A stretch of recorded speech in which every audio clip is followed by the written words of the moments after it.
خانەقین وەکو شارێکی دێرینی کوردستانی لە مێژەوە ڕێگای بازرگانی و کاروان سەرا و جێگەی ئاڵوگۆڕی ڕۆشنبیری لە نێوان گەلان بووە. مەزەب و پێکاتە نەجاجەکان هێمای پێکەوە ژیان بوو. واشی کردووە پەیوەندیە خێزانەکان لە نێوان پێکاتەکان دروست بێ لە جەژن و بۆ نەنەتەوەی و نیشتیمانەی و ئاینەکاندا پێکەوە یادەکان بڕێکەن.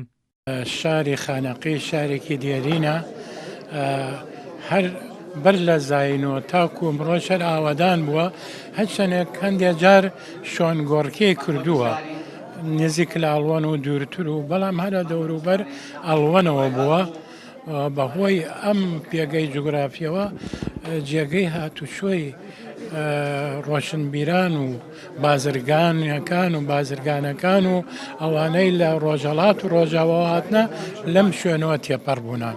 شاری خانەقین کە شارێکی ئەتوانی نابینن شاری برایەتی پێکەوە ژیان، شارێکە کە هەرگیز لەناو ئەم شارە هەست ناکەیت کێ کوردە کێ عەرەبە کێ ڕومانە لەبەر ئەوەی کللتوری و سەقافەتی خەڵکی شارەکە تەبایی و برایەتی و یەکتر خۆشویستنە. لە ڕووی کۆمەڵایەتیەوە زۆر بە ئاشتیانە و بە ئاسوودەیی ژیاون لەم شارە، تورک و کورد و عەرەب و فارس و هەموو لە ناویەکە ژن و ژنخواز بوونە و پێکهاتەی هەندێک خێزان هەیە ئەبینی مەسەنەن لە کورد و عەرەب یان کورد و تورک و یا کورد و فارس و یا فارس و تورک و لەم شارە ژیاون، یان تەنانەت کریستیان و ئیسلام بوونە کەوا ژن و ژنخوازیان لە بینێکا کردووە.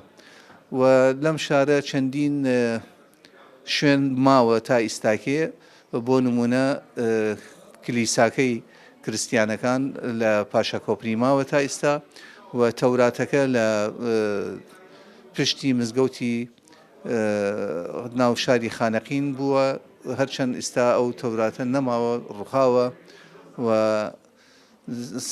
دەیان مزگەوتی تایە و حوسێنیی تایە. بەپێی ئاسەوار و بەڵگە مێژوویەکان مێژووی خانەقین دەگەڕێتەوە بۆ پێش ئیسلام. لۆلۆیەکان لەم ناوچەیەدا شارستانی و فەرمانڕەواییان کردووە. لە سەردەمی ساسانیەکان خانەقین بە ئەرتەمیتیا بەناوبانگ بووە، واتە شوێنی دڵگیر و ئاوهەوای سازگار. لە سەردەمی عوسمانیەکان خانەقین پارێزگا بووە بە ناوی لیوای خانەقین.